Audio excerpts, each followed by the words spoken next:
Hey, it's Kim Constable, and you are watching Wham TV, the place where mums come to learn how to grow businesses and make money from home. And this week, you are going to learn how to write a blog post that is primed to go viral. So stay tuned.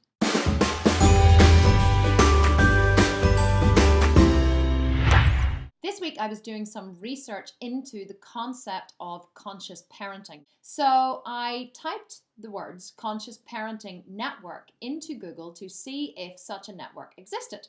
And I got all kinds of search engine terms and websites and blog posts back from the search. So I started randomly clicking on a couple from the headlines that caught my eye. The first one I clicked on was a blog post which was part of a conscious parenting website. And I started to read the introduction of the blog post, and I kind of got a few lines in, and I was like, oh, okay, well, I'm not sure if this is what I'm looking for. So I, scanned down a little bit more, read some more, and still wasn't sure. So I scanned down a little bit more, and I read a little bit more, and then I scanned a little bit more, and some things were jumping out at me, but I still wasn't quite sure if this kind of information was relevant to what I was looking for. In fact, as I was sitting there looking at the end of the world's longest blog post, I was imagining this mother sitting at her computer, maybe the kids were in bed, maybe it was late at night, and she's having this urge to write something to connect with another parent like myself who thinks the same way she does.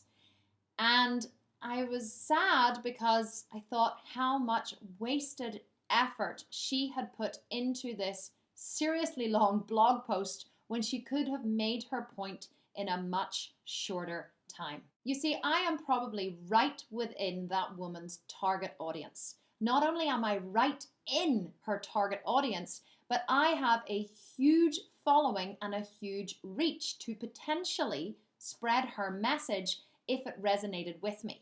However, I had absolutely no chance to see if her message did resonate with me because the blog post was far too long, there were far too many words, the paragraphs were far too long, there wasn't enough white space, and I wasn't going to waste a lot of my time reading through the material to see if it was relevant to me or not. Had she broken the post up with headlines, white space, short paragraphs, I would have easily, as a newcomer to her site, been able to ascertain whether or not the information was useful to me. Whenever people search for a certain term, they're much more likely to land on a blog post on your site than they are to land on your homepage. So you need to make sure that that blog post is clear, concise, easy to read, easy to digest, and will tell the reader exactly what your point is in as few words as possible.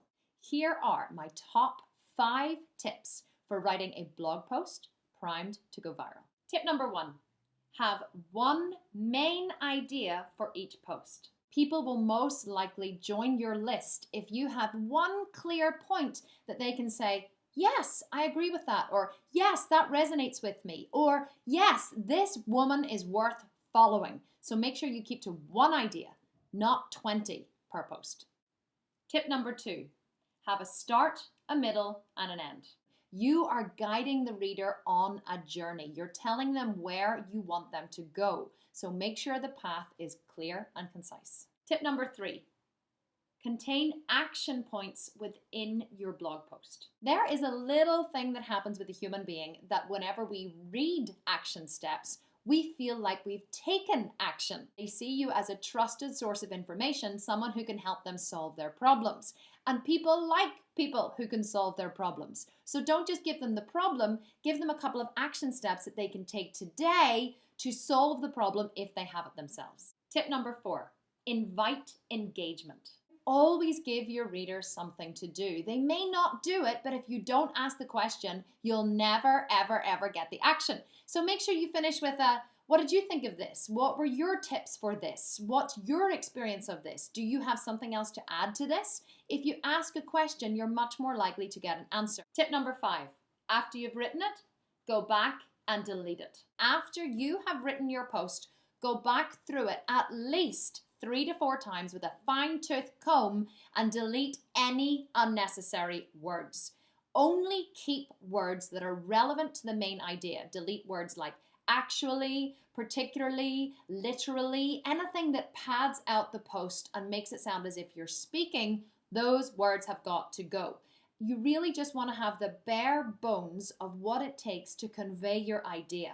This will make it so much easier for people reading your posts. So here are your action points. I want you to leave a comment and let me know what is your process for writing a blog post. If you're a person who uses far too many words, I want you to fess up in the comments. If you enjoyed this video, subscribe on YouTube and make sure you share it with your friends. And if you're not a free member of the Work at Home Mums Network, you can become a free member today by going to workathomemumsnetwork.com and you will get free updates by email and free training every single week as part of your membership. And remember, whammies, don't give up on your dream to start a profitable business from home. I did it and you can do it too. I believe in you. This is Kim Constable and I will see you next time. If that dog doesn't stop barking, I'm going to kill her. Why does this happen every week? Workmen arrive, dogs bark, piano's being tuned. It's never quiet. I guess you can't really have 4 kids though and live in a quiet house. I mean, think about it logically.